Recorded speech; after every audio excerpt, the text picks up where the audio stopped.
What's up, everybody? Welcome into the Backliners podcast. It's Aggro and Barracuda as per usual. And today we are joined by the resident stats guru we have over at Titan Forge. It's young Max / Innocent Rabbit. But before I realize we have audio issues, I do want to tell you that this holiday season, get Factor and get nutritious, convenient meals to keep you energized on jam-packed days. No wonder it's America's #1 ready-to-eat meal delivery service. Get 50% off Factor with code BACKLINERS50 at factormeals.com/backliners50. Big shout out to Factor. Okay, someone talk and let me know that my audio's not working. Go ahead. Hello. Yep. Hello. Oh, wait, it's working. Wow, that is a legitimate surprise. Wow. I actually did not expect it. Wow, my hair is also a mess. I should have worn a hat for this.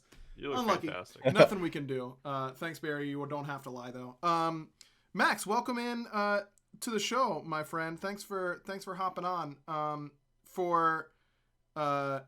Give us your little Smite background, because before you got hired, you were still a Smite community member. You know. Yeah, that's true. Well, thanks for having me on. Always a pleasure to hang out with you. So I was trying to be nice. I'm a cool guy at work, Bear. Imagine that being a thing, huh? Yeah, cool. Anyways, right. Okay. It was I've been with Titan Forge for just over 2 years now. But before that, and before Max, the data guy, I was Innocent Rabbit, the YouTube guy who posted once every year and a half. And that was how I ended up working here. I was doing some funny stuff with the API, and someone internally found it and set off a domino line that led me to where I am now. That's really funny. I didn't know that that's kind of like how it went down. I haven't ever told you that. Yeah, that's completely how it went down. No, someone on the data team saw one of my videos and was like, "Oh, you want to interview for this position that we're having trouble filling?" And I was like, "Sure, yeah, let's do it." And now I'm here. Data. Yeah, you like data, I guess. And you're literally perfect for it. What video was it, and what API stuff were you cooking? Yeah, no, I was it was a video where I was trying to win a game without dealing player damage, and I used the API to find the current lowest player damage mark of a winning team. Wow, as my goal to at least externally? Kind of. You can look at the last, now it's a little bit more up in there, but before you could look at the last 60 days ish, and I did that every few months for 4 or 5 months to get the last 6 months, and then I just kind of lied and said that was the historical best because I didn't feel like actually figuring it out fast there. That's a really good thing about being a stats person, is being a good liar. That's key to using hard data, is to then be able to skew it in a way that supports your argument. I'm a data person second. First, I'm a storyteller. Right. And sometimes I was going to say a habitual liar, but that works. Yeah, right. That's third. It's pathological number 3. Right. Number 2, storyteller, data guy, pathological liar. Yeah. Number 3. Yeah, Barry, you were going to say something?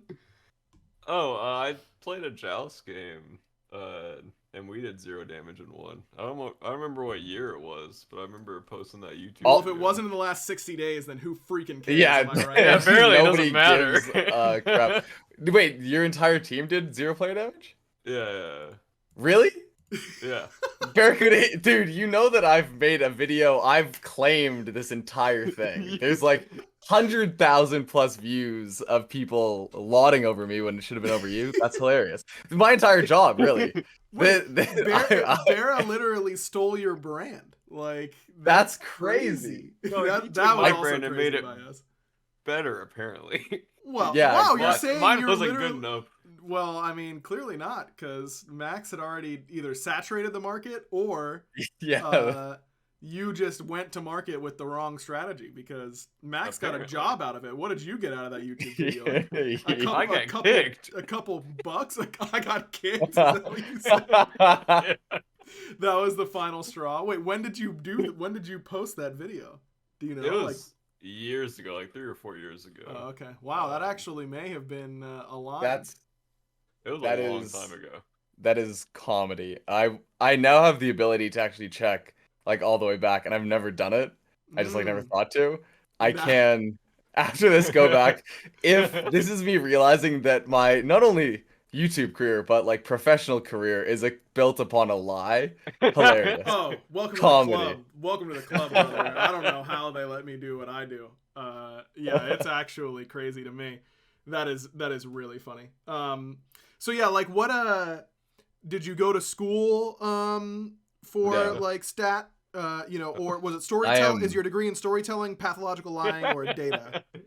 so no matter what I say, you'll have to question it because my degree is in pathological lying. But Smart, nice. aside from that, I went to school for engineering. I got a degree in something called integrated engineering, so computer and mechanical engineering. Um, Why didn't I you ever just tell me you were graduated. smart, Max? That's like a smart person degree. Yeah, well, that's why I do all the number things just in my brain. I don't like use Oh, calculators or that's it's awesome. all mental math. It's all Gotcha. mental math. You like look All at a of spreadsheet of like all the matches played in 1 hour, and you just like your eyes just flicker over the whole page, and then you've got it memorized. Yeah, so instead of, for the entirety of like Smite, High-Res, Timeforge, whatever, no like actual hard math, it's just No. me sitting there mental mathing the entire thing. And you are a pathological liar, as we've already covered. So so I think this is answering a lot of questions about Yeah. How many Maybe I Reddit shouldn't have got this posts? podcast. Yeah, that will spawn. Yeah.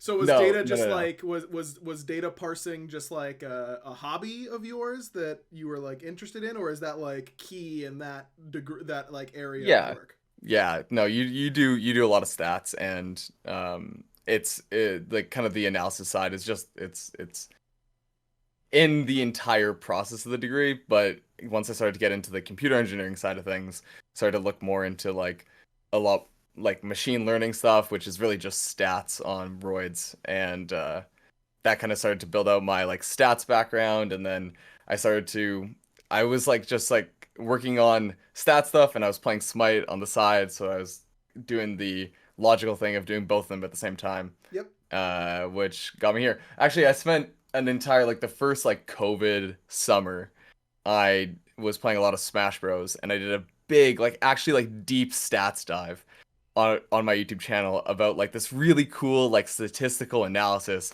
of like Smash Bros. Online, and it's Hmm. by far my least viewed video of all time. I'm And I gonna be honest, put probably Max. This is gonna be both a positive and a negative thing that is about to come out of my mouth. Okay. yeah, I know, but yeah, I say have it. I'm gonna be honest with you. I've never seen one of your YouTube videos. Oh, I've never okay. seen one. I am That's going to go and watch that video. I mean that sincerely. That sounds really interesting to me. I appreciate it, but there's a few bangers on there that are I might much check it more out. interesting than that one. Well, are any about like pitch sequencing? Because that's like also Max and I, for to let everyone in on the little inner joke there. We are both big baseball fans. Before I joined High Res, yeah, Max is rocking the Blue Jays hat. Before I joined High Res, I was producing a show that went on before and after Pittsburgh Pirates games, and something that I would do a lot is there are a lot of great baseball stat sites because baseball is just the sports MOBA, and there's in particular like Fangraphs had a lot of pitch usage types of statistics that I think the whole game boils down to pitching and hitting, of course. And I think pitch sequencing is one of the most interesting things in the history of humanity, personally. Like it's right up there. it's Just because like all of it's so humanity. mental and it's so physical at the same time. It's why I think penalty kicks are Man. really cool in soccer because it's Mm. more mental than physical, but there's still a physical aspect. Like those are the types of things that like I, really get me excited. Aggro, man, I'm gonna tell you right now, if you walked up to like any person on the street and said, I think that baseball pitch sequencing It's is one so of the most interesting. interesting things in human history, Yep. you'd be institutionalized. Yes, but I'd be spitting truth in the institution. That's all I'm saying. Like And I say that as like a big baseball fan. I Like it know, was but it like is my so sport. interesting. Like let's say the pitcher's got a fastball, a slider, and a changeup. First pitch is a fastball up and away. What does that set you up for on the next pitch? Like, does that mean that the hitter is going to be expecting another fastball? Do you want to change their eye level? Which side of the plate they're on? What their hitting tendencies are? What you've thrown in previous career at-bats against that player or in that particular game? Like, there are just like intricate levels of it that go so far down, and I just think that is like the coolest thing.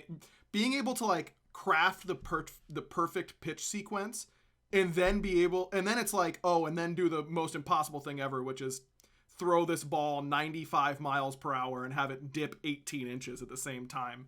Like, I don't know. It's just such a sick thing. I don't know how I even got started thinking about it, but now I'm thinking about my YouTube video. So now So my YouTube video pitch sequence is like Smite content, Super Smash Bros. Content, which bombed. Right. Smite content, and now baseball content. Yes. I think that you've sequenced me better, and you've set me up for success in the future. So I really appreciate that. When I'm looking at your pitch sequence here, Max, you seem a little Smite heavy. It is hitters a little are gonna be able to Smite sit on the Smite, and they're gonna just smash it, which is, I guess, actually what happens because that's your view count going higher. They're smashing the like button, of course, as they should, and that's all happening. Wow, that my brain is like, I literally cannot get off thinking about pitch sequencing now. Pitch sequencing. So let's get on topic before I completely derail us. Max is a key part of how we make our balanced decisions. I'm sorry to expose you to this. It's tough. There's certain things that I don't want to be associated with, but I know that I have to. Right. And I've already brought this one upon myself. Yeah, I've responded to balance things on Twitter and Reddit and that kind of stuff. It exists now, yeah. Yeah, no, it is. I remember when I first started joining balance meetings in season 4, now every Redditor like, oh, that's why the game sucks in season 4. Were you joining balance meetings in season 4? Season 4, yeah. I've been doing balance meetings for almost 6 years. Isn't that insane? Oh wow, okay. Yeah, I wasn't like during the season I would usually only go to 1 per week because we usually have 2 to 3. We would be casting on Thursdays, and there were stretches where I wouldn't be able to make it, but I would say I've definitely got over 5 years worth of balance meetings like under my belt. You still haven't fixed Smite. And I still haven't fixed it. That's crazy. And in some ways, I've made it worse, like objectively. Yeah.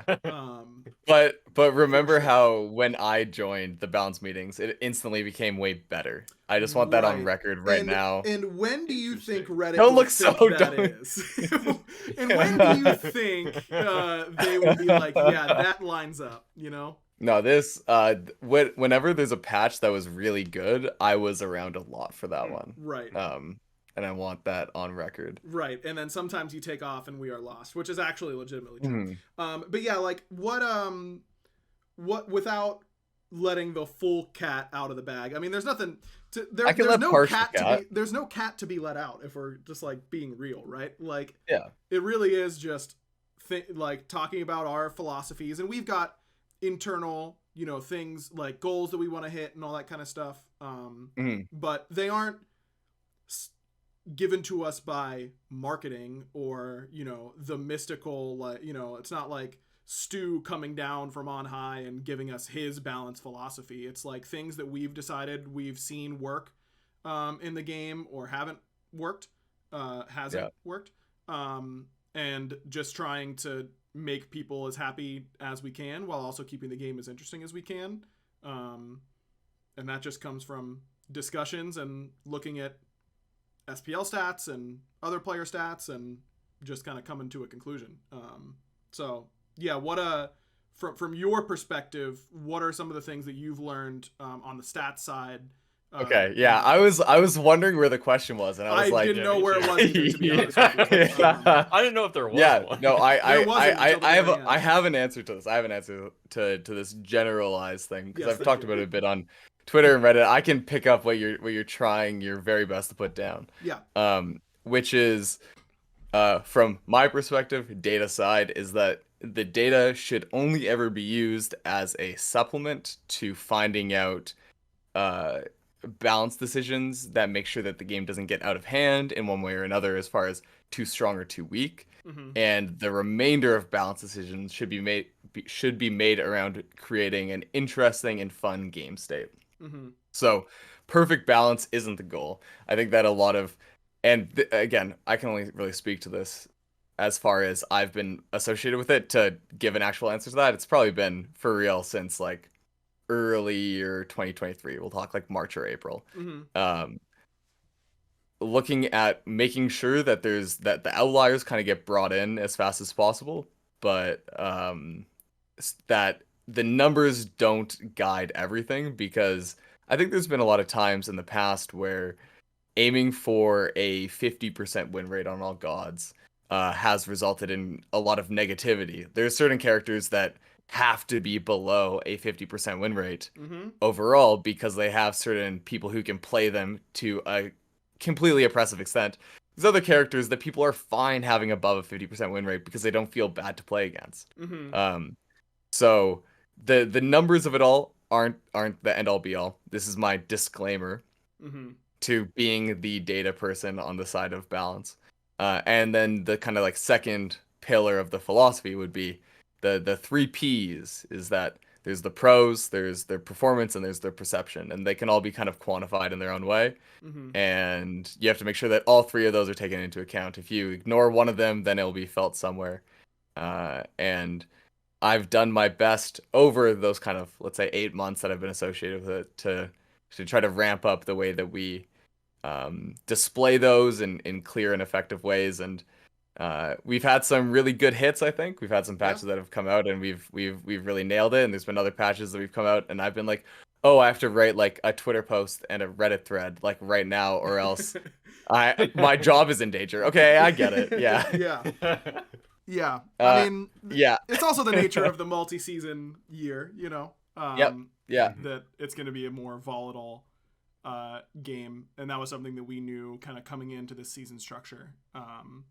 Yeah, and I also think that one thing that I'm sure you've talked about before, but I'll reiterate, is that we try our best to predict the future just because of what we do. Mm-hmm. We make decisions without all the information. We make them ahead of time, and there's certain constraints to how long we can make a decision before it actually goes live. And things sometimes change kind of out of the blue. That's the nature of MOBAs. And every once in a while, we've made a change. We've been like, oh yeah, this god like hasn't been getting played, and they're not doing too well.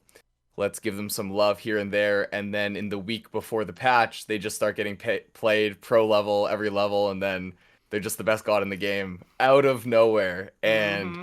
we show up to the balance meeting, and Aggro and Lermy both just have like shell-shocked faces, and I sit there and I laugh at them a little bit when I tell them what's happening. Yes. So. Yeah, that happens literally every week. There is something along those lines that, because the game just changes on its own, we will always...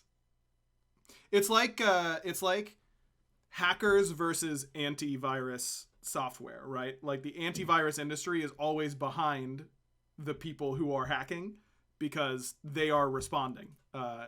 And the nature of our job is to respond. So that means we are going to sometimes be more behind, sometimes be less behind. And we've definitely learned our lesson in the past on we can't get too far ahead if we know that something is overperforming. But Max mentioned the three Ps. If the pros and the perception aren't there, but their performance is, we are much more likely to let something go. We had a change. There's one that I can think of earlier this year. Oh, it was a Kali nerf. Kali was top 5-ish for months and months and months. Her ranked ban rate, which is something we really closely pay attention to, because that's a really good perception indicator, was starting to climb, and we were like, okay, we think that the performance has been overly like obvious. We think the perception's there. Let's go ahead and pull the trigger on a nerf. And we got nothing but, why are they nerfing Kali? Like, what are they doing? and that's because think we I- just pulled the trigger a little early on the perception, and she didn't have pro presence at the time. Barry, you were gonna say something? Yeah, I remember that change in particular, and I was like, I haven't seen a Kali in my games in like months, and I Mhm. was like, why are they just randomly nerfing Kali? Like that literally doesn't make sense. Like from my perspective, I She was like, looked that at me character's wrong, dead. bro. She looked Yeah, at me like- wrong. Yeah. I was Yeah. like, there has to be something in the data or something somewhere for them to randomly nerf it, because I assume they're not just like spinning a dartboard around and just throwing it. It's like, oh, it hit Kali, time to nerf Kali. Yeah, It, no. yeah, from our perspective, it was just like completely random, like out of the dark. That's what I was actually gonna ask you, Bear. I was like, so if our job is to kind of, try our best to predict a certain amount into the future about where things go, did you feel that it was your job like specifically to screw us over? I was just wondering if that's Partly yes, and it was really funny because sometimes, like, basically exactly what you guys talked about, where we would start scrimming with something and be like, "Oh, this is OP," and then the next week it gets buffed, and we're like, "Oh, this is like permaban worthy now." Like Mhm. now we have to deal with this for like it would be like a week or two, and it's like, okay, now we have to deal with this for another month or whatever. Like Yeah. or like hopefully it gets nerfed in like bonus balance or whatever. Mhm. But yeah, it's a really weird balancing point that you guys have to do without being able to watch pro players scrims. Mhm. Because if you were able to like just watch like one team a day or like one scrim per team a day, or just kind of like sit in like for like 5 minutes and just see, or like even look like post game stats and just see what's going on. I feel like that would help a lot versus like, oh, it's the weekend, it's SPL time. Oh no, Raijin's in the solo lane. Woohoo! Yeah. Like, Yeah, now we I have think to it deal would with help. this. It would certainly help a little bit, but I think it would also I don't think we could react to the majority of those things anyways because like I said, we have gotten a lot of feedback over the years that our players typically don't want us to be too early on something. Oh, that's fair. Yeah. Being too late is a greater sin than being too early, but not by that much. There have been a lot of like, look at old seasons and you'll see some, I'm trying to think of a bit of like a clear example, but let's say we add in a bunch of magical lifesteal items and then we nerf Anubis in the same patch because he's the best magical lifesteal user. We know that he's going to rise to the top of the meta, so we're going to nerf him because we're introducing all these things. We get a lot of negative perception typically on a nerf like that. Players typically, some subsect of vocal players, I don't think it's, we know that of course that, Reddit, Twitch chat, Twitter, Facebook, YouTube, like literally everywhere we look is still a very small vocal minority, but they are our most enfranchised players as well. So, we obviously want to like take what they're saying seriously. And players usually want to get confirmation that something is going to be OP instead of having us say, trust us, this was going to be OP. Where there's obviously been mistakes along that same line and saying, oh, we can wait and let it ride for a patch or whatever. But in general, I think our players, there's always going to be the strongest thing to do, the most broken thing to do. And it's just a matter of making sure that those don't stay stagnant and that it's the best thing to do and the worst thing to do are both changing frequently. Is my general thing. Max, any thoughts on the getting there early? Yeah, perception. I mean, it's like getting there early versus getting there late. I think that we have examples from just this past year since let's say my watch started, where we were late. A specific manticore was basically the reason that I'm now at least publicly associated with balance to an extent. And it's one of those things where you make a change, and especially if it's a bonus change, when there's like a 2-week window between a bonus balance and a main patch balance, and you, or at least let's say that I don't have the insight into it, but let's say the generalized design balance team, right? No individual, but the team as a whole thinks that it is enough to take the numbers from where they are and kind of bring them into a range that's acceptable. Uh, Often it's really hard to know whether it'll actually do that. A and B, there is this kind of effect of a character being good that if they don't become actually bad, they stay perceived well. Because they have been oppressive, they've been strong, and for a character to like slowly go from being really good to being an average balanced character is like a nearly impossible transition to make via like balance changes. It's almost like time plus balance plus itemization. It's a whole thing to get there. So getting there late is happens when you don't get early enough, right? But going early, what I was thinking of that exact example that Barra said with uh a god being good in scrims and then getting buffed and then going, oh no. To talk to one this year, we Ares, I think this year Yeah, was that's a good one. a character that was this was getting a spicy buff as it's been referred to. And that spicy buff, because it was a bigger design question of how do we change this character up design wise in the balance to make them more interesting to play, that's being cooked up for longer than what a normal balance shift looks like. So as that change is being made, the play rate stats are getting looked at, and somewhere else it's decided that they're going to get a buff because their numbers are too low, their play rate's too low, all that stuff. So they get buffed, and then in the time between the first buff and the spicy buff that gets announced, the Ares went from being below average win rate, below average pick rate character to just being insane, like one of the best guardians in the duo lane. And then it got announced that he was getting all these big changes that generally made him better. And it was definitely one where we moved early. Like we moved early on something because we saw, hey, this character is struggling. It's not a nerf early, but it was a buff early. I don't think anyone was really asking for the Ares buff in retrospect. But yeah, then that whole thing went down and we had to work really quickly. And I thought that we caught that one on the tail end pretty quick. We brought down we Kane's squeezed damage. in a nerf. We squeezed in a nerf. Yeah. I think that same patch, which was good. But that was very much last minute. I remember that.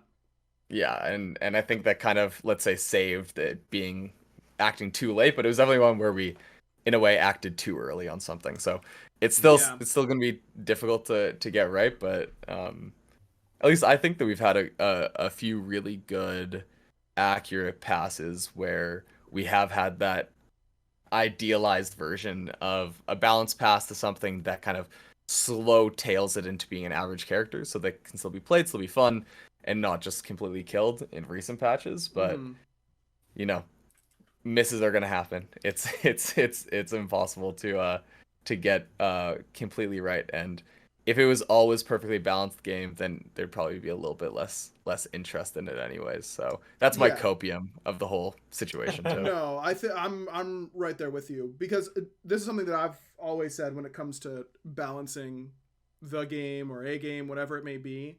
Like, first of all, how do you know that you've gotten there? You know what I mean? Like, it's not like bells go off everywhere. Like we found the secret combination. How do you know when it's balanced? And then what do you do? Do you just not touch it for the rest of time? Like, you preserve it in amber? Like, this is the balanced meta? Like, Ymir's too. Yeah, exactly. Ymir's too. It's just like, it's not... That was like a really key lesson for me to learn, was... Because, man, I used to, like... I started going in Season 4...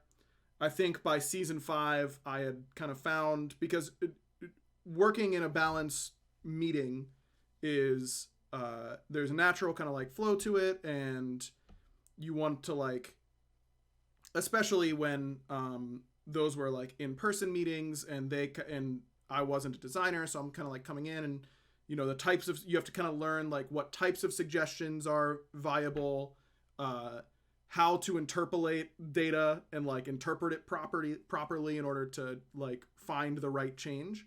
And what changes are effective. Something that we say all the time. Max, again, I'm going to refer to it as the three P's of pros, performance, and perception. It's just so clean. Oh, I know. I love it. I'm a big fan of my own thing. We have lots of changes that might more heavily affect one or two of the P's, but leave one untouched. A really good example is alt cooldowns. Alt cooldown changes heavily impact pro thoughts, and because pro thoughts and perception are really closely tied more than any other two, that will have it's like a full hit on pros, it's a half a hit on perception, and it barely ever does anything at all to their performance, like statistically. But if it addresses the other two, then we're kind of good. So you kind of learn those types of things. And man, I used to also stress. Oh, sorry, go ahead. No, it's just because and to that point, right? Like a pro game is a lot more built off of the team coordination, which revolves around stuff like alt timers. So if you were to look at actually just the performance in pro games of an alt cooldown hit, it's going to have a bigger impact than in your ranked queues or anything like that, because you're playing a much more individualistic game. Absolutely. So I think you've chosen the perfect example of it, but I just wanted to clarify that I think that it actually is a performance hit to the people who care about it, right? Yep. But then the perception change comes a lot more from that generalized discussion coming from the pro level down. Yes. No, that's a great clarification. But yeah, I used to really stress about I don't want to try and nerf the wrong thing or buff the wrong thing, or we went too hard on this, whatever it may be. And I think it was AJ at one point was like, hey man, we're going to get some wrong, we're going to get some right, we're going to get credit for some things that we didn't mean to do, or we're going to get bashed for things that we know are good, and the goal isn't to balance it, it's to make it more fun. And I think that was a really good lesson, that in my opinion, every designer in a balanced position comes to learn eventually, because it's just not possible. Like I said, it's an end goal that isn't possible. It's the dog chasing the car, and then it's what are we doing when we get there anyway? So I do think that something that we've been doing recently, which this is me tooting my own horn to be completely fair, but please I think that it's not just me, obviously I'm just the one who kind of works with it, but on the technical side, we've been doing a lot more things to capture different elements of data that we didn't have before for balance meetings. Like the one that you guys referenced it a bunch in the last patch notes show is that we've been looking a lot more at where in the game state gods are performing above or below, and how they're performing above or below at that specific time, which gives a little bit more clarity to exactly what needs to be adjusted. And I think it's been a cool addition, at least because I think that I am being obviously the most skilled Smite player on this call. Right. Well, when he's playing Mercury, Bear, here's something you need to know. Yeah. Max is not allowed to play test Mercury because he has a 110% win rate on the god. Yeah, it's crazy. It's crazy. Yeah, you think of adapting Mercury, Mask Mercury, Sam for Soccer Mercury. Yeah, who are those guys? All complete chumps in comparison to Innocent Rabbit Mercury. What does he do? What do you do differently? He hits better. He punches. I don't lose. Yeah, I don't lose the main one. Just if he's about to lose, I feel like the other people try to win too much, and I just refuse to lose. It's and you have to believe the 110% win rate number, because I am a pathological liar with stats. Is the thing you have to remember. Well, so is Aggro. No. Apparently. We've been knowing. He's on your side. Yeah. Yep. I've shown him the numbers. They check out. It's true. No, what I was gonna say though is, as a certified high plat low diamond player, I often have an amount of insight, but it's a lot more interesting for me to kind of lob the information that I have at the more experienced players that sit in balance meetings and see what you guys take away from it. And often you guys disagree a lot more heavily than I would disagree with someone who like plays at my level, I think. I think there's a lot more perspectives that differ in like a really good way. It leads to like a more like in-depth conversation about what exactly things are meant to do and what's the most fun and interesting way for things to exist.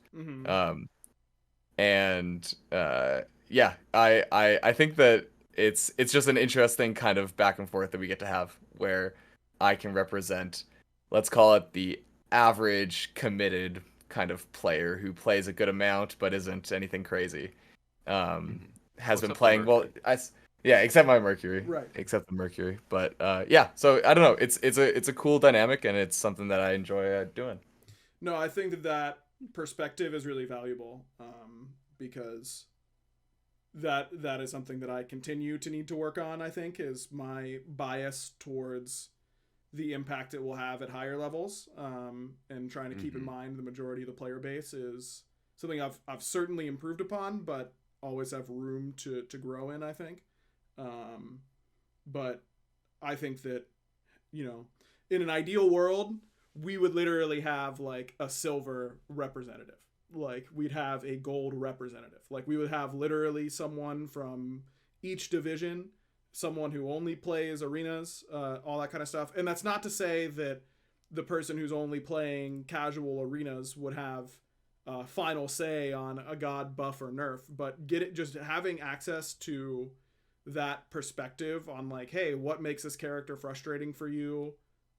What makes this character feel bad to use? All those sorts of things. Like, there's no such thing as an invalid piece of feedback on how the game feels to someone, but it also can't just be how it feels to one person because the game is so has so many infinite variables. But yeah, I think that's certainly a valuable part of it.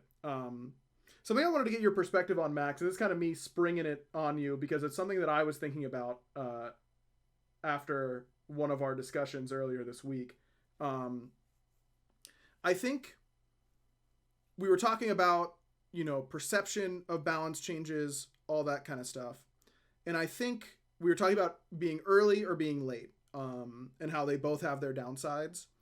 And I was also thinking about the intensity of balance changes. And Bear, I also want your opinion on this. I think that this year, in large part, and this is not to blame you, Max, but to instead give you credit, I think we've been much better about making smaller, more targeted changes to address problems than being a little bit more heavy-handed. Where in the past, hey, Raijin is a problem, we're just going to hard slash a bunch of numbers. You know what I mean?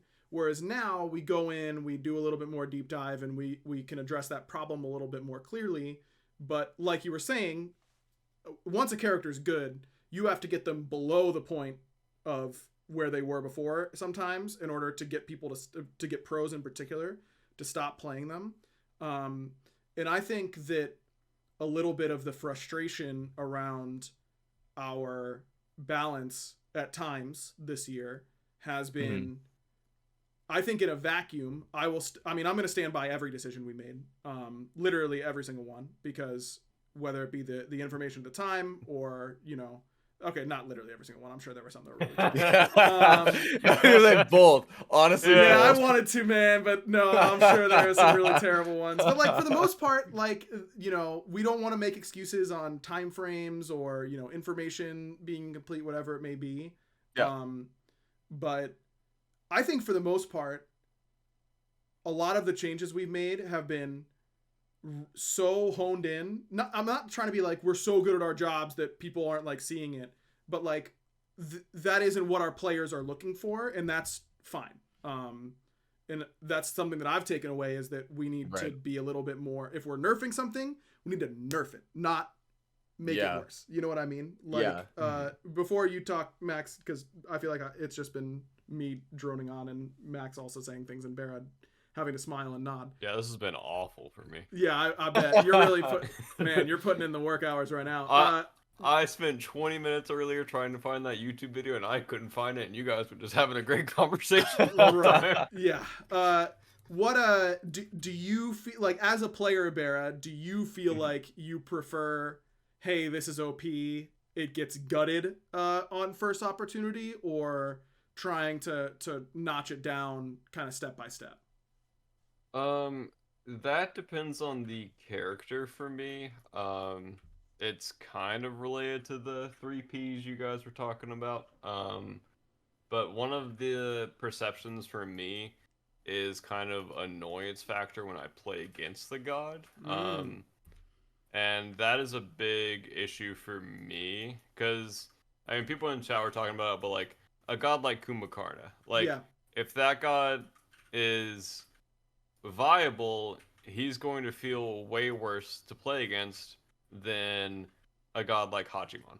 Like Hachi's never going to be really that character that's like, holy cow, you let through Hachi, like wow. Right. He was Like, pretty good he earlier too- this year, if I remember correctly. You know, that's all I'm saying. We gave Yeah, him but a it's- little nerf. You know.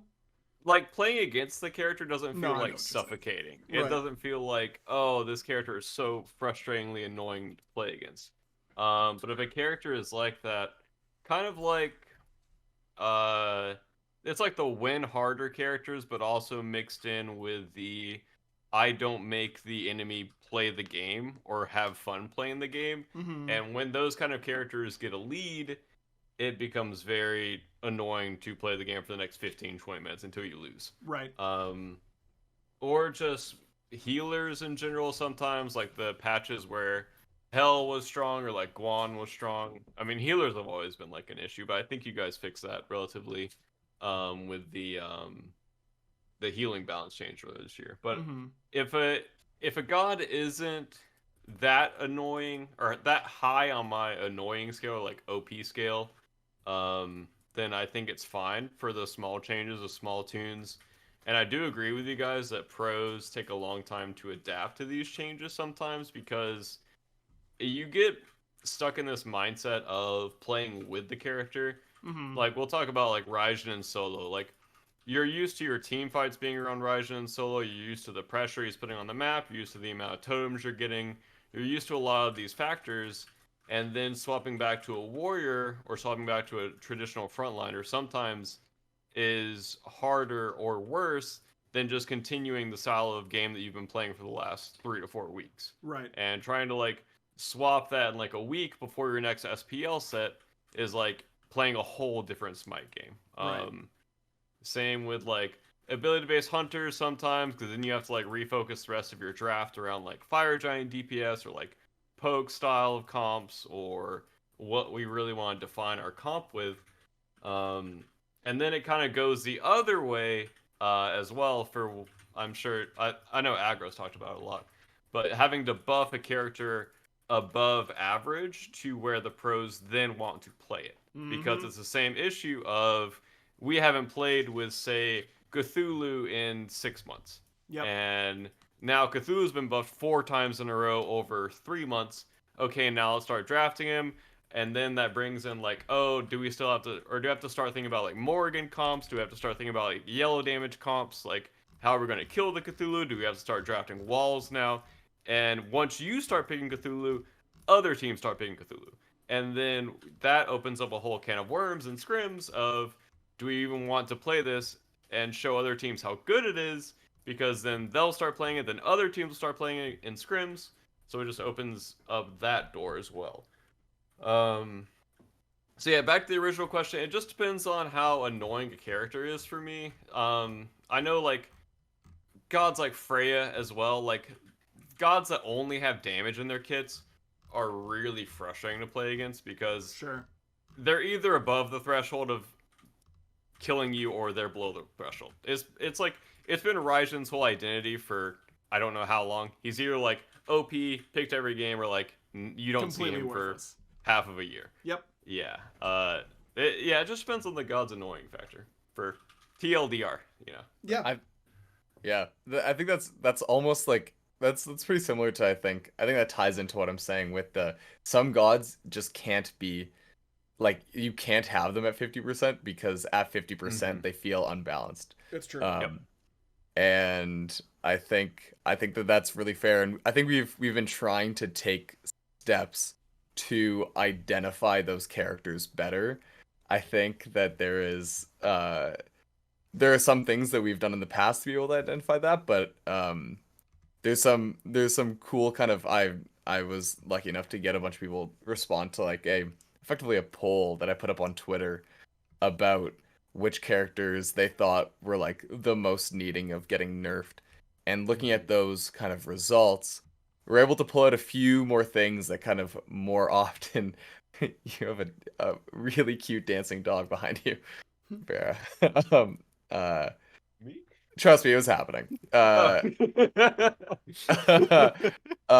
There's just some things that kind of stood out as being like, oh yeah, this is like definitely a thing that just one of the things that I'll spill light beans on is that from at least what we were seeing, characters that were for whatever reason, if they were had well, for whatever reason, if their kind of curve was earlier in the game, if that's where they performed better, they were just more likely to be a character identified as needing a nerf, even if they had the exact same win rate, right? And I think that one's kind of a little bit intuitive to understand. You're always going to be seeing the early game of a character. Not every game gets to lay it. But just small things like that to pick up on and try to find better and better ways to identify. So yeah, I would agree. I'd say as a even not at a pro level, you're talking about all the drafting picks of Walls, Cthulhu, all that stuff. My thoughts don't get that far. I'm just like, I don't really want to play against Freya right now. I've actually, if you could look at my ranked like ban logs for the last 3 months, maybe, I've banned Susano every single game I'm in for the last 3 months. Not a good character. I just refuse to play in. Well, I think he's pretty good, but obviously, but I just refuse to play in the same game as that god. Yeah. And my life is better for it. I'm happier. I am living more stress free. It's Nice. Yes. Thank you. Use your therapy. That's Exactly. Yeah. I'm seeking my peace by doing that. Well, we've got a way to help with that way. as well, Max. I gotta tell you, this is Oh, so no easy way. for me. This show is sponsored by BetterHelp. I was gonna talk about a whole different thing right now, but when you see when the lob goes up, you slam it down. That's just how it goes. You simply have to. Listen, holidays are coming up. This time of year is a lot of fun for many people. It's seeing family, but it's also very, very stressful. It definitely is for us. We always go home to Pittsburgh, and both my mom's side of the family and my dad's side of the family, since they're divorced, and my wife's family. We have 3 families we have to go to for all Christmas things, and it's great, and I love it. And I also dread it every year because it's just so much stress and so much are we going here enough? Are we seeing these people enough? All that kind of stuff. So I always get really stressed this time of year. And let's just say my therapist is well acquainted with our holiday stresses, because this is definitely something that I've talked with her a lot, and it's always been really, really helpful. So this time of year can just be that type of stress generator for a lot of people. And if that's the case for you, then I highly, highly, highly suggest you try out BetterHelp. They can help you give therapy a try. It's entirely online. It's designed to be convenient, flexible, and suited to your schedule. All you have to do is fill out a brief questionnaire to get matched with a licensed therapist, and you can switch therapists at any time for no additional charge, which is really great. So find your bright spot this season with BetterHelp. Visit betterhelp.com/backliners today to get 10% off your first month. That's BetterHelp, HELP.com/backliners. Big shout outs to them. Okay, before that, I was going to say I had another dunk. I had to choose between my 2 alley-oops. It was that Bera had stumbled upon the secret 4th P. Did you know there's a 4th P, Max? I didn't. I just it looks like Bera doesn't even know that there's a secret 4th P. No one knew that there was a 4th P. And he discovered it. It's preference. It's preference. If you Oh, want to play against yeah. them, if they're popular characters, if you don't like them, and preference can extend even to the people on the balance team, and that's why I think, like, you know, people make a lot of comments about, oh, it seems like some of these changes, these buffs are just like random, and they aren't. They are really centered around perception, performance, and if you don't want to use some of those three, then all you're asking for are buffs based on the secret fourth P, which is preference. And I don't think that that's like necessarily what people want to be happening. You know, you don't want to just be at the mercy of, I hope our designers like, you know, my gods or whatever. And, you know, there's always the memes Zeus. of like the mage mains. Yeah, exactly. That's all, like having me and Clumsy here and all that kind of stuff. And like, I think some people do take it seriously, which is, you know, whatever. But we definitely do consider the frustration of playing against these gods heavily. And we can use those to, you know, if a character is in need of a slight touching and we can go ahead and nerf the most frustrating part of their kit, then that's usually a spot that we want to go to. I mean, I think you can look no further than Vamana getting absolutely gutted and put in a timeout cell after his rise to prominence earlier this year. And I think that the preference associated with that is that playing against his ult feels like a very small kind of like space of counterplay that isn't even really that intuitive. And that boy has been dead for a minute now, and I think it's generally preferred that way.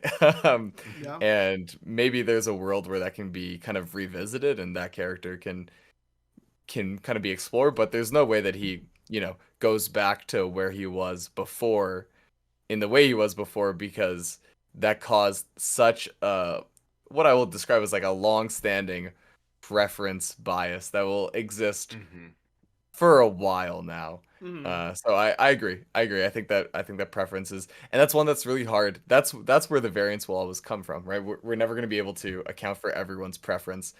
The one thing that I'm gonna say associated with preference, right? And this is I do not mean to say this as a shot to the instant reactions of patch notes, but the amount of times that the perception of balance changes are based on the way that they're read the very first time, and they are, you know, hyped up to be one thing because a certain character or whatever, and then 5 days after the patch drops, no one's even playing the character, no one's playing the god.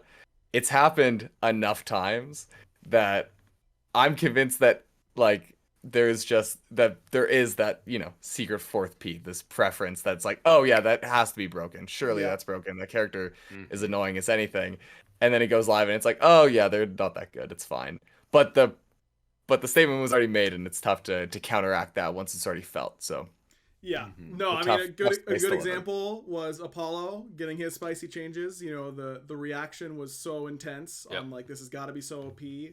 We heavily nerfed him in that first bonus, and by the time that patch came around, it was very obvious that he was not super OP.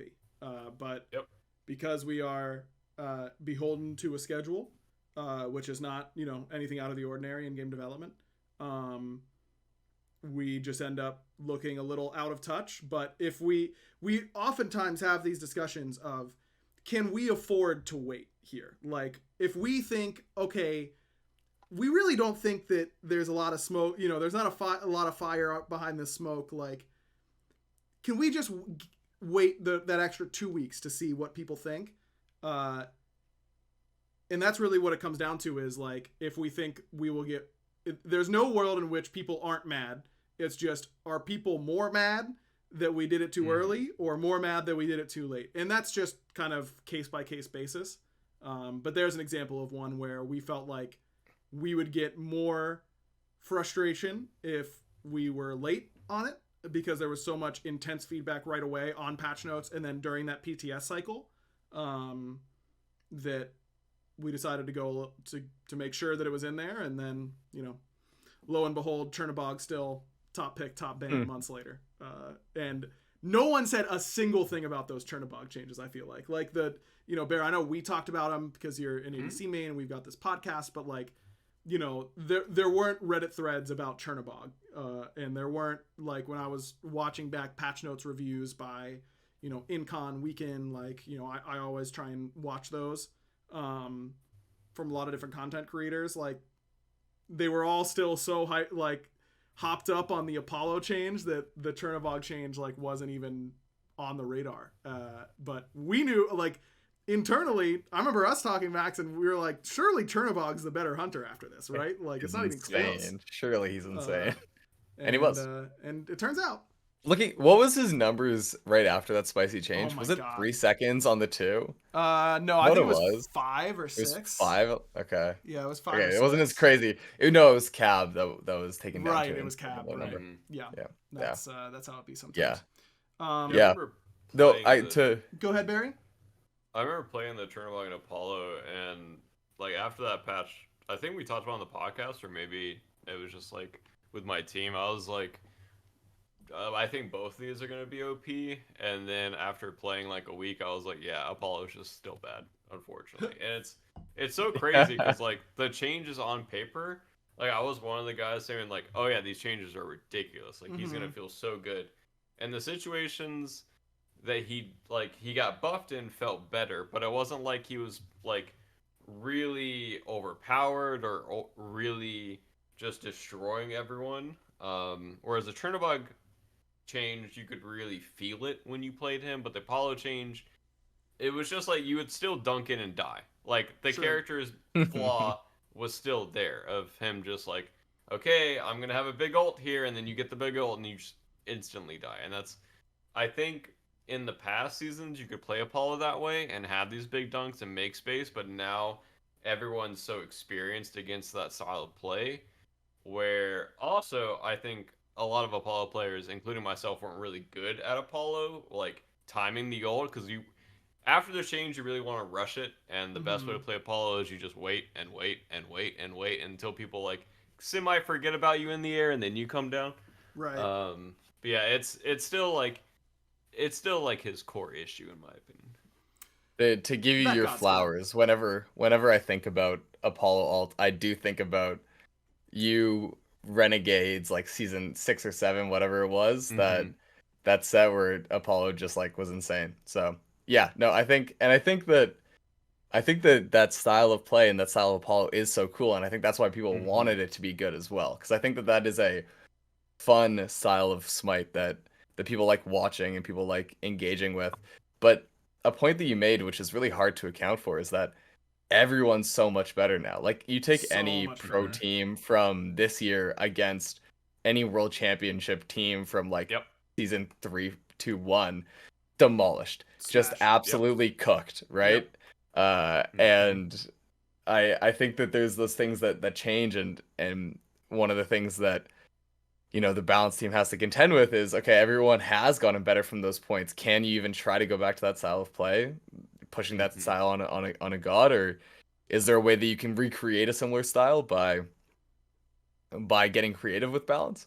And this is when you said earlier, Aggro, that preference, you don't want preference to be affecting balance. I think that's true for the majority of balance patches, but I think that what players have kind of shown is that the place where at least I take the biggest backseat as far as, hey, this is how you actually get a character into a balance on the 3Ps standpoint, is those kind of, new season, new year patches where finding those kind of preference points to go, okay, this is actually what I think is cool and what I think is fun game design. Let's just go for it and see what happens. And I think that I'm going to ask you this, Vera, as someone who's, obviously played at a pro level for a long time.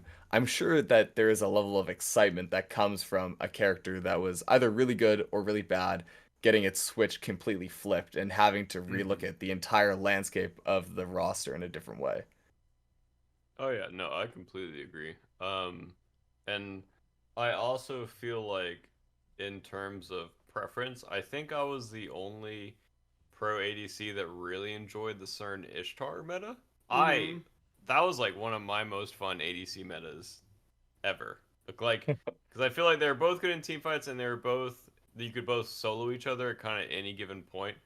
And I remember talking about that on like a round table of ADCs, and I said that was like the best pro meta, and everyone else in the round table was like, "You're an idiot." Basically, like, why would you think that? And I was like, the ADCs are good at like every point. Like, I'll take that over like the CERN, or not CERN, but like the Rama Cupid meta anytime. Like that meta is awful. You both just ult at the same time, and that's it. Yeah. Yeah, I have a preference towards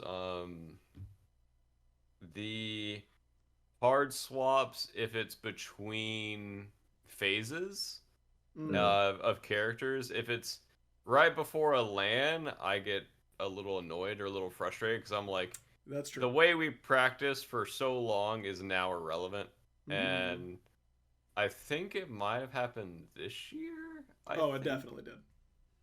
It definitely did. Multiple times, I think.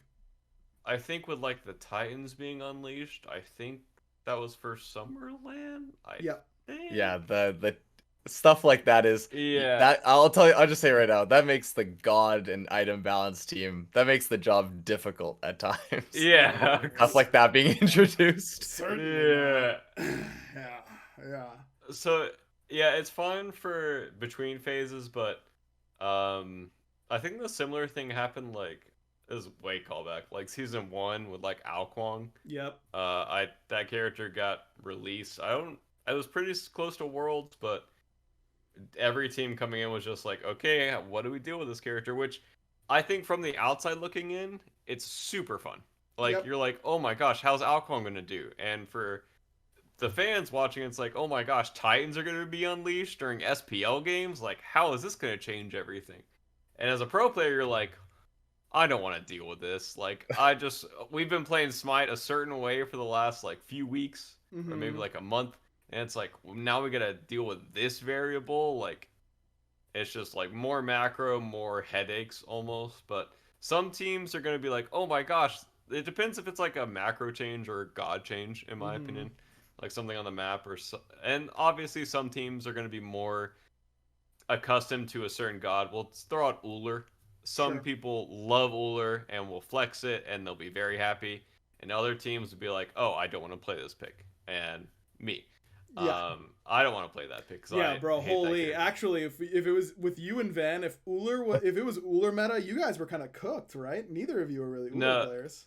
Vin started playing it, and then I tried to play that character so much, like smurfing on casuals and smurfing in ranked and everything. I was just like, it just does not fit my style for some reason. Like, I tried so hard, and I would always try to solo people at the wrong time, or kind of get this like Ullr syndrome almost in my head of just like, you want to jump in, you want to axe because you know that going for 360s. I get it. Yeah. You've had it happen to you so many times, and you're like, it's so easy, just hit the axe, and then you'll win the fight. And then you hit the axe, and you're like, oh, I'm dead. Like, and were then you you're an like, Ullr player before the axe throw change? Yes. I thought you were. I've got okay, this is me showing my lack of knowledge. It was projectile speed. It was made faster or slower? It was made slow. It was made faster. No, it was made faster, wasn't it? How it was before is you would be able to click it and then aim afterwards. So if I click this way, I can then you can trace. Yeah. And that kind of always turned into like a 50-50 because you would kind of react to the sound and then juke off of it. And then now, right when you click is when the ability comes out, obviously. And it's just so deep in my head. Like, I don't know if you guys heard me, but like, I literally have like 2.5k worst bros on Ullr, and I've played him like 4 or 5 times on my main since that change. Like, I played him so much. You have 197 ranked games with Ullr. Yeah. Wow, he's checking you. He's got you checked up. No, I have a fun game to play. I have a fun game to play eventually. I was waiting to pick my moment, and I do dropping the exact amount of Ullr games you have in ranked. That's really funny. Was the right moment for it. That sounds really fun. I have one question that I did want to get to. and I knew we were gonna go long. Yeah, because that's I awesome. don't want to derail you right now. You're talking about Ullr, and I was No, interested to shut him hear up. it. He's an ADC. Like he doesn't. It's fine. It's fine, guys. I'm not even here. I wanted to get your thoughts on, and again, it's something totally springing on you that maybe I should have asked beforehand, but if we don't want to talk about it, we don't have to. I just want to get your thoughts on. There are a lot of games in League of Legends is obviously a game that we get compared to a lot. Another MOBA. Their API is fully available. Their win rates across ranks, across regions, all that kind of stuff is all publicly available information. And I think that drastically having, we've got some amount of our API available, Smite Guru and Smite Master, I think, is the other one that is good. And those sites are close, but not exact. How do you think having the partially available like win rate data to players versus fully accurate win rate numbers, how do you think that affects like player perception? So to clarify, what we have is those sites work on a similar way that I spoke previously to like how I made my videos. Mm-hmm. They pull from an API that stores a recent subsection of data, and then they store a backlog themselves. However, the public API, I'm not sure. It does give information on every match play. That's why you can see your entire match history on Smite Guru, right? Mm-hmm. However, let's say the way that has been rolled out and maintained over the years has put it in a place where it can't be fully leveraged to create such in-depth information such as what like League and Dota have. I don't actually know if Dota has it. I just know League does. Mm-hmm. So it is accurate. The information that Smite Guru has and that Smite Masters has, those are accurate sources. However, I think that the big difference is that because it is these snapshots and they're kind of like saving it to their back end, and nothing has really been built out that goes like, hey, here's the most up-to-date, like detailed level of statistical analysis on each character that exists for those other games. Mm-hmm. And I think that it's both good and bad, right? Like Smite, let's be real and let's be self-aware with what Smite is. Smite is a snappy, highly competitive, like highly fun MOBA. But it is one of its like big selling points is that it is a little bit easier and a little bit more casual than Dota and League, right? Mm-hmm. And I think that the appetite, at least, and I don't know if it's on the games end, if it's on kind of developer end, or if it's on, the end of third party developers, but there isn't a big draw in the Smite player base to look for outside information, Mm-hmm. because if there was, then Smite Masters would be referenced much more frequently because the data there is pretty good. I And there's a see lot it of times. referenced like never on Reddit, and it really Exactly. surprises me, to be honest. Yeah, and I've had conversations where I've asked someone like, who do you think the best god in the game is right now? Like Mm-hmm. numbers wise, who do you think the best god in the game is? And I'll sit in their Twitch chat and they'll give me 20 god names and none of them will crack like the top 10. Nope. And then I'll tell them, "Oh yeah, it's Thanatos." Mm-hmm. And they're like, "Really?" And then I'm like, "Go check." I like send them this my master's link and they're like, "Are you serious?" And like at every level of ranked play, it's like 58% win rate. And they're like, "I had no idea." And I was like, "Well, the information's out there, right?" Mm-hmm. So I think it's a two-edged sword. Yeah, we don't have the same like level of depth, and maybe if that depth existed, then it would have kind of become ingrained into like the Smite player base mindset of how to look at the game. But I Mm-hmm. think that we are a more approachable game for a reason, and the general mindset of players is that I don't necessarily want to get too deep into the weeds. I just want to go on vibes and have a good time and Mm-hmm. Mm-hmm. third person shoot some stuff at people, and that's how most people start playing this game. Yeah. So yeah, I think that where there is opportunities to do stuff is I always think that because of that, and again, maybe another thing too is console, right? Console players, they're already on a different platform, so they're not going Different to. game. It's a different Mm-hmm. game and a different. So we have all these different things happening, which is why the more stuff that can be. I've seen more people reference their own like character win rate page on their god page, not that frequently, but it exists, then I've seen like Smite Masters linked. Yeah, me too. And I think that one of the things that, I like looking at as best as possible is just like, what can we do game side to try to bring more information to the player? But that's, stuff for the future. So, yeah.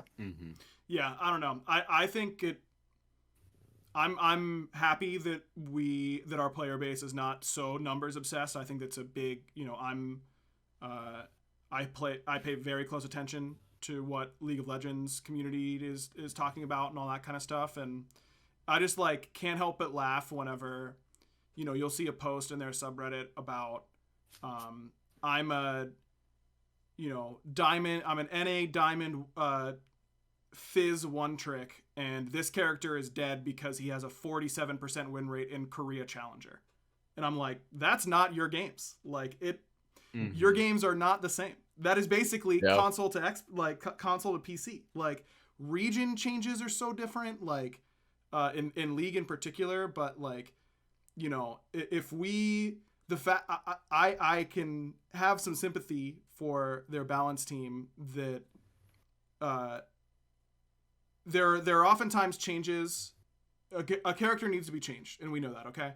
But we know what the right change is for the health of the character in the long term, and then we know what players are asking for that change. And when they're aligned, we are super stoked because it makes our job very easy. When they aren't aligned, that's really tough, and I can imagine that separation is very intense in that room, because those players often will use data from Korean solo queue to inform their gold European ranked games, and it like baffles me to laugh at it makes me like chuckle the lack of like self-awareness there is, and like citing that data right for them. Well, you have to think that they all know that one day they can become Korean challenger level players as well. Like, right. If they just had one ping, like the Korean server does, that's the only thing that's different. That's the thing that's holding them back. Exactly. Right. I think that there's so many fakers in the world. Yeah, there's so many. Dude, their run has been crazy. I don't know if you guys have been watching League Worlds. Faker, dude, he's gonna win this. Has he been doing well? Yeah, they're in the finals. Okay, yeah, they're in the finals. That's exciting. I know that there was a lot of sad Faker fans when he lost last year or the year before. Last year. Okay, Max, you had a game. You had a quick little game for us. Yes. I have a game. I'm gonna lead in quickly. It's basically the most joy I get out of my job is having really good Smite players be wrong about things. It's true. I'd say you're both pretty good Smite players. Just generalized question, just to start kind of off the top, kind of light. Who do you think the most? And the crazy thing about the question I'm about to ask you is that it is close. The difference is in the under 10,000. Who, by match game count, is the most played ranked god of all time? Ooh. The god that has been in the most ranked matches since ranked's inception. Boy, the second place god is within 10,000. That is within really 10,000. Good question. I have my guess. Wait. I want Barry to guess first, I think. Wait, can I look up Smite gods, or is that cheating? No, you can look at the Smite god list. If you want to look at the god list, that's fine. Yeah. Now you're gonna go look at Smite Masters. Look at the numbers. Yeah, that's exactly where I'm going. Dude, just while Barry's looking at for the god list and deciding on his pick, we were looking at our Smite guru pages earlier this week, or maybe it was late last week. I cannot believe, I'm still floored. I cannot believe I have a negative win rate on Giannis. I used to be a Giannis one trick.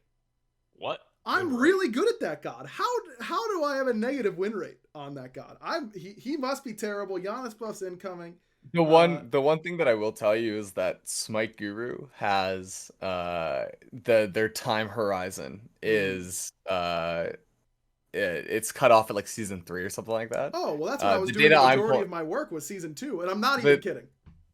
The data that I pulled from is complete like historical data, so I actually know what your Giannis win rate is. Is it positive? Historically. Can you tell me? Is it positive? Yeah, Is it later?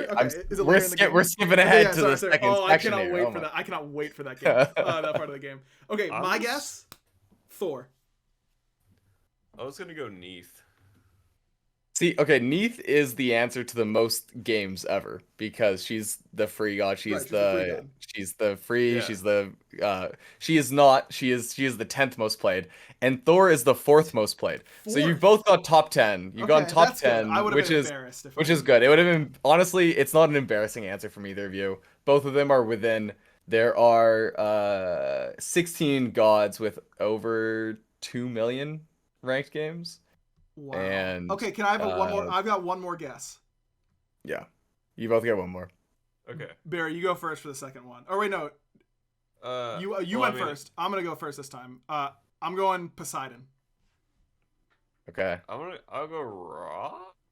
Okay, you're sticking with the free gods. The raw guess is a little bit more embarrassing, unfortunately. I knew for it was you. gonna be embarrassing. I'm not kidding. Yeah, Raw it was- 20 second, My it's God. like not end of the world. Poseidon's 5th, so you're staying in the top 5. Okay, who is it? Aggro. None of you have gotten top 3 though yet. I'll give you one last one. One more. Yeah. Third lives. Okay. 3 strikes. You know, we got a baseball theme. 3 Right. strikes are out. Okay, yeah. Okay, so it's got to be a season. I feel like it's got to be. It would be. This would be really interesting if it isn't like if this is a season 2 release. Like that would be insane, right? Yeah, I'm trying to guess like the oldest characters. And it's got to be a That's what I'm free doing. god. I feel like. Chat has some guesses. I don't know if I like either of those. Yeah, I was gonna say Ymir or Raw. That was my second guess. No, it could But I'm be. trying to think of- Wait, this is ranked conquest, right? Or is it all ranked modes? Conquest. Okay. It's ranked conquest, not all ranked modes. I thought I was It about does- to break the system here, but What- I'm not. What do noobs love? Okay, this is not. Noobs No, love, yeah. that can't be right. Okay, wait. We just gotta keep it moving here. It's Kukulkan. Kalkin. Okay, interesting. I think I'm just gonna go with Ymir. So I just have to guess how quickly the tides turn in Bear's favor. Ymir is the 3rd most played ranked god of all time. Really? Top 3, not top 2. Kukulkan, on the other hand, 40th. You've really undercut any. Bro. Well, he was Alquang. He was Alquang. That surely. No, that- no, yeah, okay, no, you know what? Yeah, that's crazy. If you It's the add name in change. Alquang's games, surely he's number 1. If you add in Alquang, he wouldn't even be number 1. Okay. If you combined those two, Oh, he'd no. be Who is it? he'd be like 8th. Number 2 is Athena. With Wow, really? I was Yeah. thinking about that, but I haven't seen her in like years. recency I feel like. bias, Outside- man. Exactly. You go, yeah. And number 1, and you guys really should have guessed this. I'm gonna tell you, this character has been the most picked god in like so many seasons. It is Janus, It is. the number 1 vote. Bro, Yeah, that and is it's crazy. it is hysterical What? because your face is the correct reaction because he's rocking a lifetime ranked win rate of 44.9%. Yep. I remember that. Something that like it was much more fun whenever balance meetings were in person.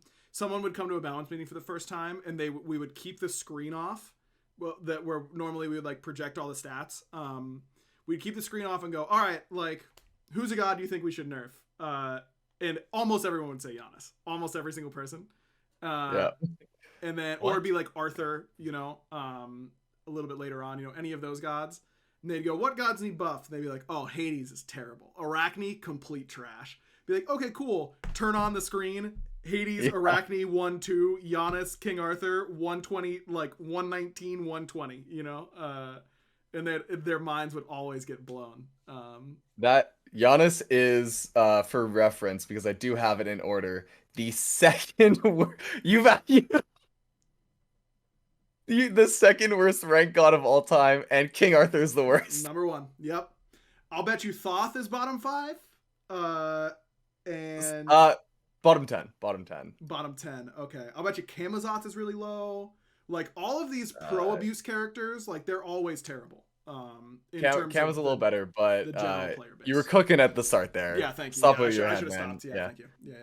Yeah. I will say Maman is off to a potentially historic start with her ranked win rate, but Let's Low go. games played. Let's go. We love it. Historically bad. Bottom. No, six. yeah, no. Anyways. I'm aware. Yeah. Yeah. I'll do it really quickly. You guys get one guess for this each. Just top win rate. Best historically. Like it doesn't mean best now. Just like which one has won the most ranked games? Which god?